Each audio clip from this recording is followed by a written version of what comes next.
Hello,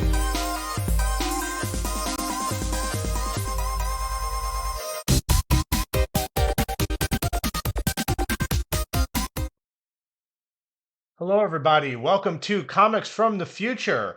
I'm Andy. I mean, Jason. I'm Matt. I'm actually filling in for Andy. His allergies, man, allergy season is just killer here in Yeah. Chattanooga, where we're located, and he had to go. But I am happy to fill in today for him. So, welcome to Comics from the Future, the show where we go over all the comics that are available to order for this week.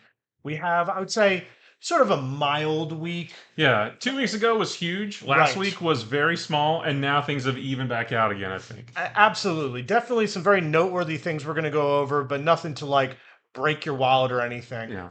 Before we get going, I need to mention our website at infinityflux.net, where you can follow along with us. You can read about these comics we're going over. You can also subscribe to them. Thank you to everyone who has subscribed through our website. You get 10% off anything you pre-order. Again, that's at infinityflux.net. Okay, so we're going to begin with our first segment, which is featured comics, starting with Immortal Thor #1. So this is one that's been announced a long time ago. People are looking forward to it. Written by Al Ewing with art by Martin COCCOLO. So this is timely too because we just had the Thor annual release this week, and there was a backup story in that that's going to lead us into this. There's not a whole lot there. It gives us a few answers as to why Thor is back in his classic outfit. We see something cool with Mjolnir.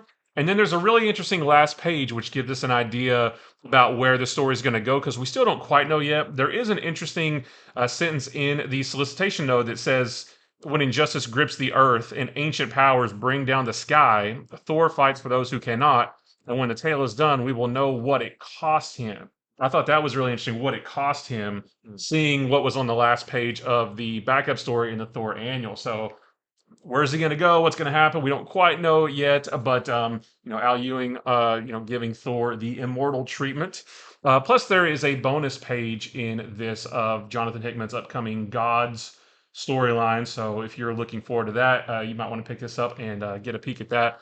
But just more good Thor stuff. So this is our A cover here, done by Alex Ross. We also have our blank sketch cover variant. We have our Brian Hitch Gods variant. We have our Francis MANAPUL variant. We have our George PEREZ variant, and then we have a foil variant done by Martin COCCOLO. This one, you definitely want to ask your shop about the price, because the price on this one may vary a little bit. And then the last one is our Miss Minutes variant, which you'll see. Minutes. Yeah, and I think we have some more of these on some other books coming up. I like the lightning in the eye there. Yeah. I have to say for the last one, the foil, you kind of have to imagine how that's going to look. Yeah, The foil ones are never done justice on the picture For of the sure. screen. I guarantee this is going to look really good. Yeah, I hope it's all like the lightning and the circles That's what I'm on his figuring. chest. Yeah, that's gonna look that's what I'm good. figuring for sure. Yeah. Okay, so next up from Marvel, it is my pleasure to do the Star Wars this week. Andy always gets to do the Yeah. Star Wars. He should. He's the biggest the expert, Star yeah. Wars fan and expert I've ever met. However, this is Star Wars Return of the Jedi Max Rebo #1, which is also a one shot. Okay, so this is about Max Rebo and the band trying to kill Jabba the Hutt. And the other cool thing about this story is it leads right up to beginning of Return of the Jedi. Oh yeah. So I always like that. You know, all this stuff is in canon, but it's nice when it like brushes right up against it. So that is what's going on in this one shot of Return of the Jedi Max Rebo. Here are some variants. This is the GARBETT. Oops. This is the GARBETT connecting variant. And then we also have the Giordano variant.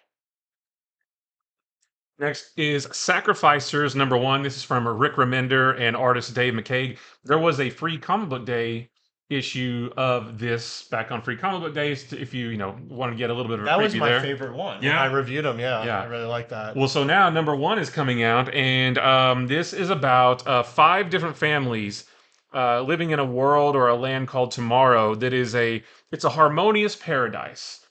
But there's a price for that harmonious paradise. The price is one child per household, which sounds pretty awesome. Isn't that always the That's way? always the way, I know. So this centers around a son of one family whose family doesn't love him at all. He unites with the daughter of another affluent family to sort of bring down this utopia to end the reign that these families have on this picturesque world. So sounds and this is some it's got some anthropomorphic characters because like the blue character there kind of looks like a talking bird and not quite sure what all the other families look like, but this sounds like a really cool new fantasy book from Rick Remender. We have our A cover here. And then we have our Tedesco B cover as well, and I'm guessing that is the child that's going to get sacrificed It is. for this beautiful world. Yeah, a lot of you might have picked this up on Free Comic Book Day. If you came through my shop and talked to me, you almost certainly did, because I was just forcing this into Yeah, people's hands. But I'm a big fan of Rick Remender. sure. He writes some really great epic stories. He's really good with his beginnings and with sort of his world building. Sometimes his endings land, sometimes they don't, but it's always sort of worth at least the beginning of the Yeah, ride.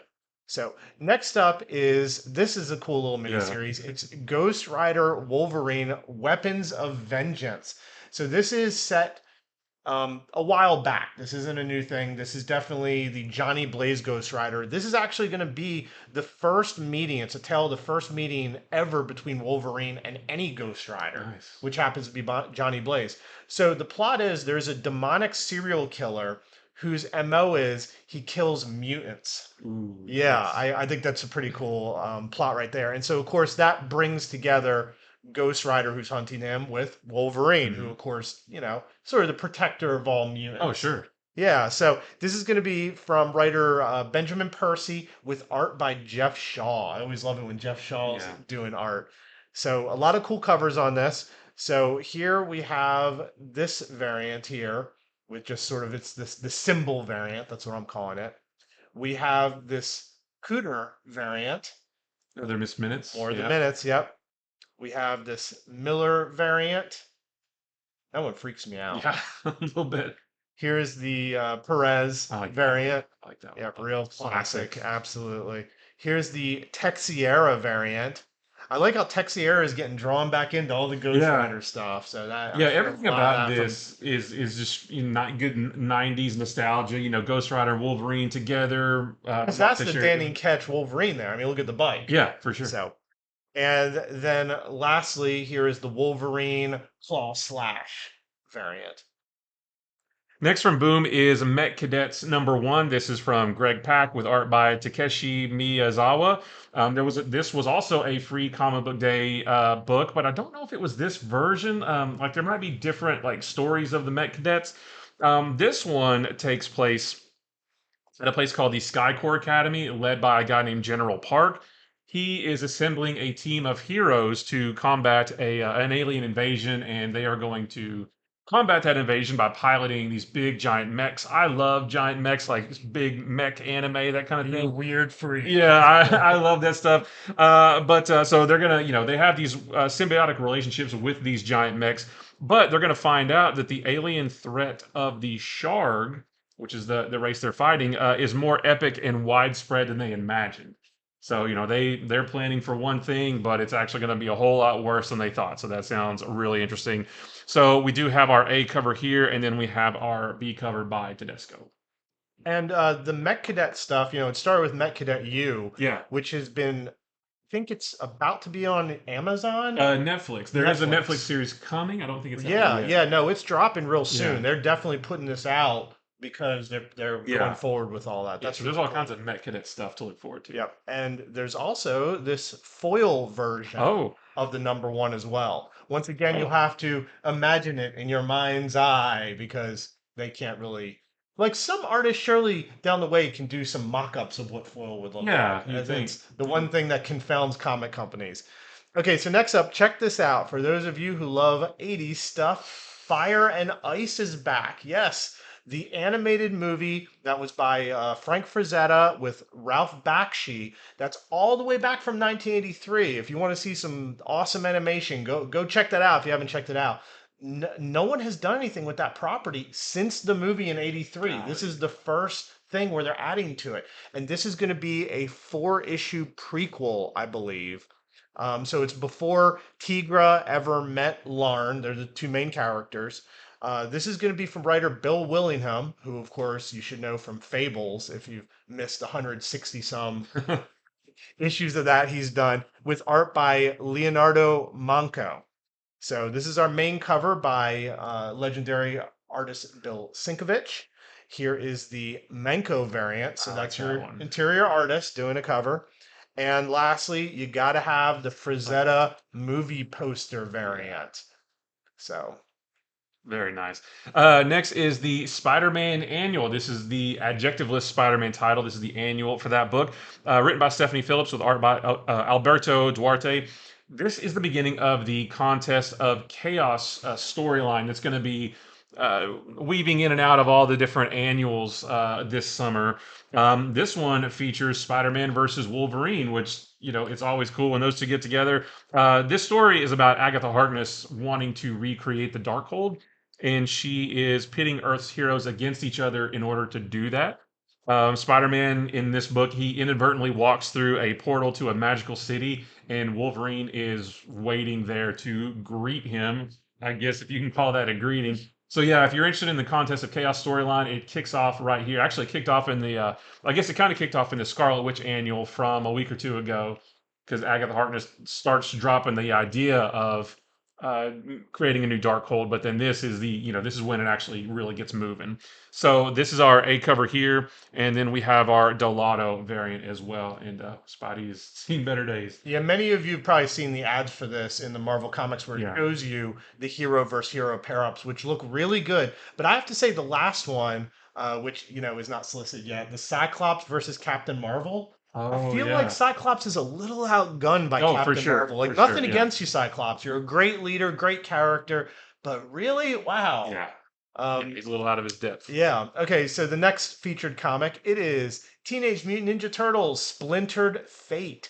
So even though it says #1, this is just a one-shot prequel to the hit video game Splintered Fate, which is only on Apple Arcade right now. Oh. So, yep, that dropped a little while ago to a lot of really good reviews. So, this is a prequel to the game where Splinter has been kidnapped. The Turtles suspect the Foot Clan. I mean, gee, Yeah. why would they ever do it? Sure.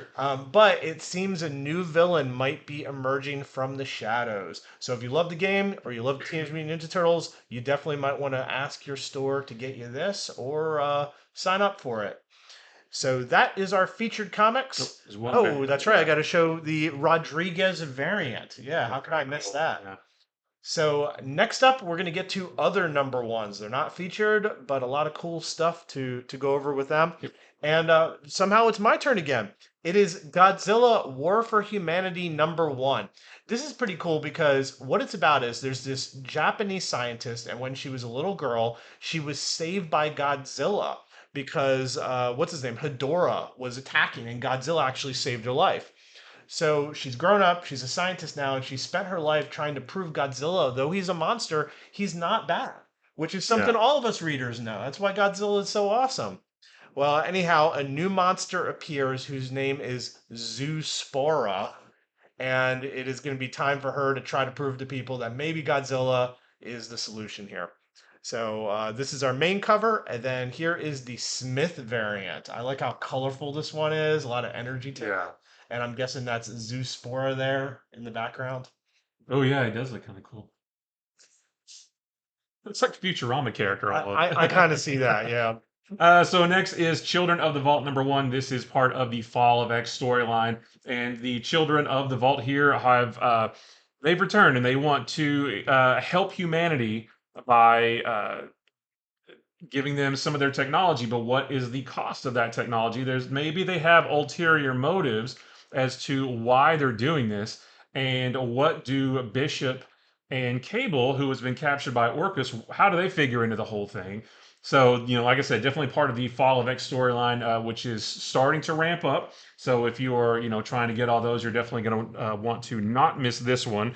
We have our A cover here, and then our Betsy Cola, another Miss Minutes variant, and then our Rod Rice variant. All right, so next up From Image Comics, it is a new ongoing series called Quest. It doesn't have any variants for those of you who love that. You know, Yeah. sometimes it's just nice to have that A cover and Yeah. that's it. But this is it's co-written by Jonathan Luna and Crystal Wood, with Jonathan Luna doing the art. It looks like he did this cover as well. Yeah, I think so. I know the Luna art. So this is pretty cool because they're drawing from the mythology of Southeast Asia. So it has a sort of Southeast Asia Yeah. feel to it. But the story is this princess, her fiance gets abducted. I think we see our characters right there by these three giant demons. And so it's up to her, the princess, to save the prince this time, or her fiance, which I think that's neat. It's a little twist that we haven't heard. You know, Yeah. it's not Mario trying to save the Right. princess, So it's a princess trying to save Mario. Yeah, so that is what is going on in Quest issue number 1. So next is one that sounds really cool. This is Dark Spaces Hollywood Special #1. This is from Jeremy Lambert with art by Claire Rowe. I'm on a big like Golden Age kick right now, like reading some Golden Age DC books and stuff. And this one takes place in 1942 on a luxury train called the Hollywood Special. Our main character is a woman named Vivian Drake. She is a star whose career is on the decline. You know, she's having a little bit of luck with her career. So she's on this train. This train pulls into the coal mining town of Minersville, Pennsylvania. Recently, in this town, a mine collapsed. And the miners that were in there, they found something they called the mismatch man, who feeds on pain and regret. And I believe there's the mismatch man is going to have some connection to our main character, Vivian Drake here. So a really cool like 1940s era, you know, period piece. Like those are really fun. Trains and mining and all that kind of stuff, like old school stuff. Sounds really fun. We have our A cover here by Claire Rowe. That's your interior artist. We have a B cover by Danny, and then we have our C cover by Edgar. I like that one. That looks Definitely classic movie cool. poster Yeah. right there.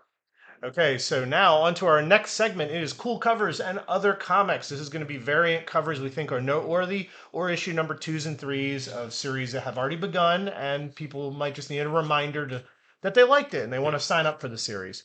So we're going to start with some Night Terrors. This is Night Terrors Joker issue number 2. This is the main cover for it.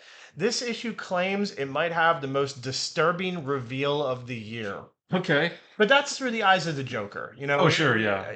So Night Terrors just began. We just had the Joker issue where his worst nightmare was having to work in a mundane office. Yeah. Which I think is a very legitimate terror many of us have faced at points in our life, Yeah. and some of us still might face. So who knows what this disturbing reveal will be?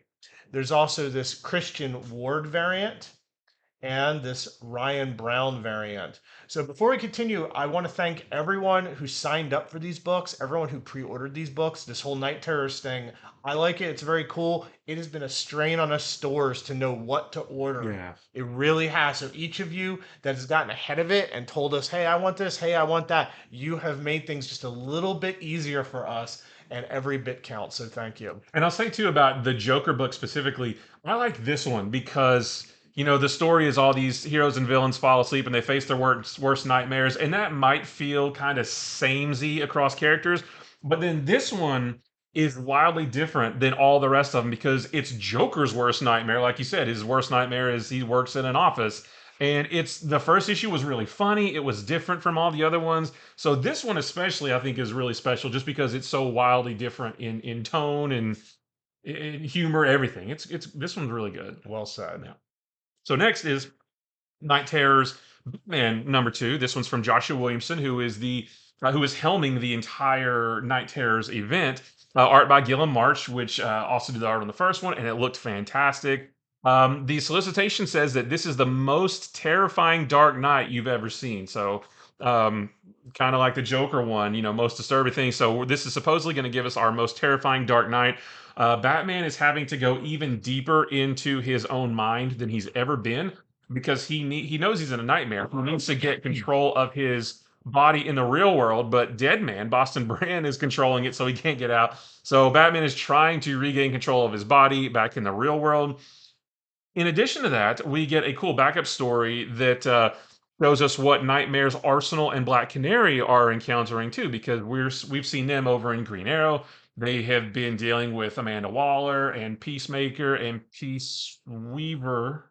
Was it Peace Weaver? I think. And or Peace Wrecker. I don't remember which one. The other Peacemaker. So they're doing their own thing in Green Arrow, but we get to see what they deal with in their Nightmare realm too. So I just think that is really cool. We have our A cover here by Gil March. We have our B cover by Francesco Mattina, which these Mattina covers are Wow. awesome. And then our C cover is by Massafera. And I believe it was Peace Wrecker. Okay. So we'll just go ahead and say that this is our Night Terrors block because we got three Yeah. more to show. So next up, this is Night Terrors Ravager number 2. And in this, Ravager continues to go up against Murder Man and the Slaughter Squadron. So this is our main cover. Here is the James Stocco Insano variant. This is why people always buy Stocco. Like, if you like Stocco stuff, this is what you tune in for. Yeah. They're like, hey James, can you do a Nightmare cover? And he's like, that's all I see. And here is the Shastine variant for that issue as well. And then there's Night Terrors of Black Adam number 2. This one is from Jeremy Huon, who both wrote it and did the art. Black Adam is powerless in the Nightmare realm. In the last issue, we saw his powers were going on the fritz. He even actually reverted back to Teth Adam against his will, like it just happened without him actually doing it. So he is powerless in the Nightmare realm, but still has to go up against a terrifying monster that is stalking him from the shadows. He's going on a quest with a talking cat named Bast. So the second and last issue of the Night Terrors Black Adam book here. This is our Jeremy Huon cover. So this is our main artist here. Then we have a Christian Ward variant, and then we have a Derek Robertson variant as well. I like that one. That was really cool. All right, this is the main cover to Night Terrors Poison Ivy number 2.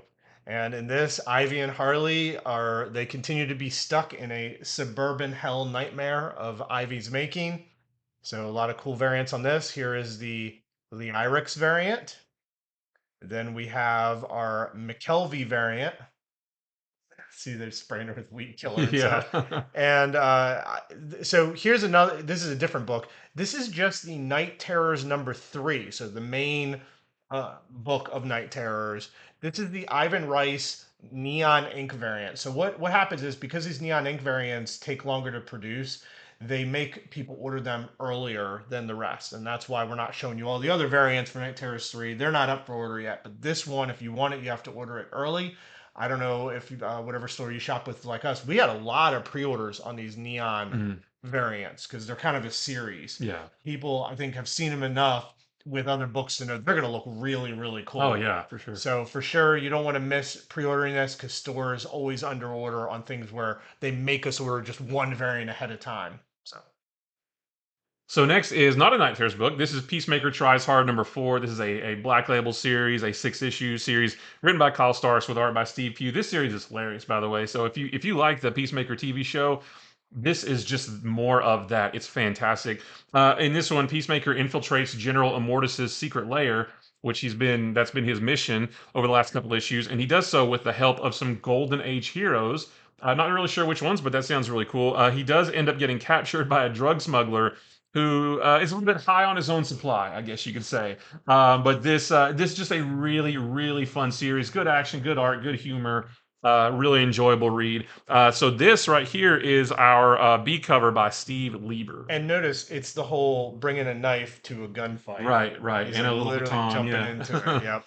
Okay, so this is our Braga variant for Adventures of Superman John Kent issue number 6, which is the final issue. So it's basically a Super Son versus Super Son showdown. You got who was formerly Superboy, now Superman, going up against who was formerly Robin, but now Batman. So again, this is the Braga variant, and then here is the Cully Hamner variant for the same issue, even though it says Blue Beetle on it. That's just in honor of the Blue Beetle movie that is coming out soon. Steelworks number 3. Michael Dorn is still writing this one, the art by Sammy Bassery. Silver Mist has a plan to sabotage Steel's technology and bring down Steelworks, and that plan takes a twist and new turn. Also, what I think is really interesting about this, John Henry's bold vision for Metropolis, he wants to make the city less dependent on the Superman family. Well, his vision actually drives a wedge between him and the Superman family, which I think that part's really really cool. Like they've been so close for so long, but now maybe they don't quite see eye to eye. So what does that look like? This is our Mike Diodato Jr. cover, and we have a Joe Quinones Blue Beetle movie variant, just like the last one. And then we have a Jerry Gaylord foil variant, and you can only imagine what the foil is going to be. It's going to be all his armor. Here's the main cover for Captain Marvel Dark Tempest #2. This is continuing the 5-issue Captain Marvel miniseries that follows the end of that long ongoing series that just ended. And in this issue, Captain Marvel is she sets out to prove these apathetic teens wrong who think it's like sort of a waste for her to use her powers and her resources to try to save their dying planet. She needs to teach these kids that you got to fight for survival at all Yeah, costs. So here we have the George Perez variant, the classic suit. We have the Ron Lim variant. I like that one. I always like the ones where people are talking on the Yeah, covers. I'm not too cool for that. oh, I love it. Yeah, A it's long time ago, somebody mhm, decided, oh, don't have, conversation on the yeah. cover. I love it. Here is the Rose Besh variant. I like what Rose Besh does with her colors. And here is the Vernick variant for that issue. Speaking of Captain Marvel, Avengers #4, she is the leader of the Avengers now. This is from Jed MacKay and CF Villa, who have been absolutely killing it on this series so far. This is the Avengers versus the Ashen Combine, uh, part of the first of the Tribulation events. The Ashen Combine is a group of, well, you can see them on the cover, kind of this group of aliens, group of ne'er do wells. They have spread out over the planet and taking over different cities. So the Avengers have to also spread themselves out to go deal with all of those. The Avengers are really strong together, but how will they do when they are all separated and going up against all these different villains? So this has been a fantastic series. I can't wait for this one. This is our A cover. We also have a Carmen Carnero variant. We have a Mark Brooks corner box variant, which these are always great. And we have our Alex Ross connecting a variant. This is And the second of they're just those. getting all the good Yeah. variants on this series. Yeah. All right, so next up, this is our main cover for Immortal X-Men #14. Quite a cover. It's part of the Fall of X, and in particular, this issue has much to do with the fall of Professor Xavier. So I feel like it's been a long time coming. just the main cover on that. So next is Miles Morales Spider-Man #9. There's actually no information about this in this solicitation. It said check back later for details. But this is post Carnage Reign, so like all that story is over. And then in the issue before this one, I believe, is he starts a new story arc, and it's Miles Morales versus the Hobgoblin, and he has some kind of electricity sword now. I don't know how he gets at it, where it comes from, but I guess we'll have to grab that one and see. And this is our Mateus Menhanini variant. Miles just doesn't have enough power. That's right. Like, Yeah, he's so powerless. it's It's a a sword. sword as well, and let's make it of energy. Yeah. Okay, so next up, this is Star Wars issue #37. This is the main cover. This is a tie-in to the Dark Droid storyline that is starting that a lot of people are really looking forward to. And this issue, as you can see, features Lando Calrissian. So here are the variants. This is the Kemancoli Obi-Wan Clone Wars 15th anniversary variant. And then we have the Luciano variant for that issue of Star Wars as well. This is the North Valley Grimoire #3 from Whatnot Publishing or Massive Publishing.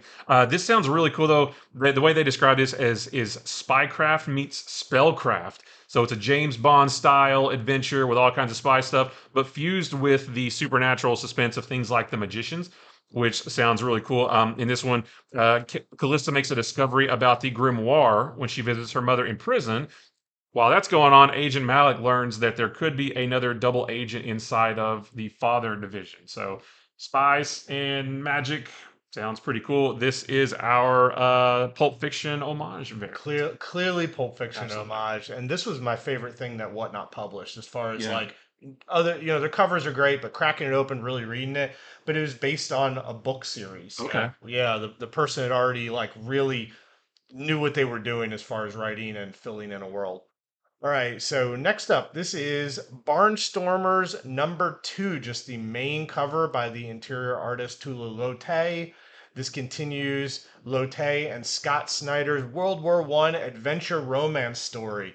We sold a lot of these at our store. A lot of people really liked them. I know Andy read this, Andy gave it a really liked really it. good Yeah. review. Said it had some twists he didn't see coming. But I mean, that's a Scott Snyder comic Yep. for you. Okay, so next up, it is other printings and graphic novels, beginning with. Omega Man #3, the facsimile edition, not the actual, the facsimile edition, which is the first appearance of Lobo, which he looks quite a bit different on that cover than he does now. But if you are, if you're looking for some good '90s Lobo goodness and you want to see how he first appeared, this is your chance to get that. I've always liked this cover because, I mean, right off the bat, it's like Lobo can never be too good of a guy. Look what he's doing. He has Yeah, this woman chained to his bike, just speeding through yeah. space. Hope it doesn't And get who knows what speed? It's like, Yeah. that's terrible. Okay, so Wonder Woman 800 is going back to second print, and that is what this cover is. So, of course, Wonder Woman 800, other than it being a, centennial sort of issue, it also is the first appearance of Trinity, the daughter of Wonder Woman. I feel like that news reached people little by little, especially people who aren't smart enough to watch our show. That's right. Because we sold, a decent bit, but then like people kept trickling in as they heard about Wonder Woman's daughter Trinity. So here's your chance to get the second print on that. And that Trinity story made me really excited for the new series coming out September. Like it's Tom King writing Tom it. King, yeah, that's gonna be great. Here we have the facsimile edition of Amazing Spider-Man 300, but this is a foil variant. So I think Marvel's done, and DC has too, has done some where it's just a classic cover, but the entire thing is foil. Like every single piece of it, it's all foil. So from what I understand, they're doing a foil, but there's also a non-foil Okay. as well. So if you want, you don't have the foil one's going to cost more. Again, typically comics have an MSRP. With the foil Marvel stuff, there was a mistake made that they didn't put an MSRP, so every store is sort of pricing these different. Okay. So make sure to check with your store on what they're pricing the foil one at. But there is the non-foil one as well, and that's just your regular, like $3.99 or something. Okay, so next up, Ultimate Invasion #1, of course, is going back to second print. I definitely saw this coming. This is this of course kicks off the what might become a new Ultimate Universe. Jonathan Hickman is behind it, and he has the maker where he is trying to not just bring back but alter the Ultimate Universe. So we're getting likely some new characters coming out after this. So again, this is the second print for that. And then Werewolf by Night #33, the second appearance of Moon Knight, facsimile edition. I do believe there a facsimile of 32 at Oh one yeah. point, I think. So Mhm. you can, if you got that, you're definitely going to want to get this, and you can see Moon Knight take on a Werewolf by Night. All right, and now the last bit of our show. It is a lot of World Tree reprints. So it's World Tree #1, fourth printing, World Tree #2, third printing, and World Tree #3, second printing. So when a comic goes this far into the printing, Yeah. like second printing, third printing, fourth printing, we haven't seen that since the 8 billion Genies, 8 genes, billion yeah. Genies, yeah. This, of course, World Tree is a runaway hit series by James Tynion, all about the Undernet. It's really good too. So like, it's not surprising that it's being Oh gone yeah, back to reprints. Really, really absolutely. good. All right, so that is our show for this week. Thank you for tuning in to Comics from the Future. If you watch us on YouTube, hit the subscribe button. Don't miss any of our videos that we do throughout the week. We're trying to get up to 2,500 subscribers. We've been clawing our way up there for a while. And I have to again remind everybody, if you want to subscribe to any of these series, you can go to our website at infinityflux.net. You can sign up for free. Anything you pre-order with us, you get 10% off, and it really makes a difference for our store. It's a way to kind of thank us for doing the show. So everyone who's already done that, we appreciate it very much. And that is it. We will be back on Monday. It'll probably be Andy will be back if his Yeah. allergies calm down to do our weekly review show. Until then, have a great week.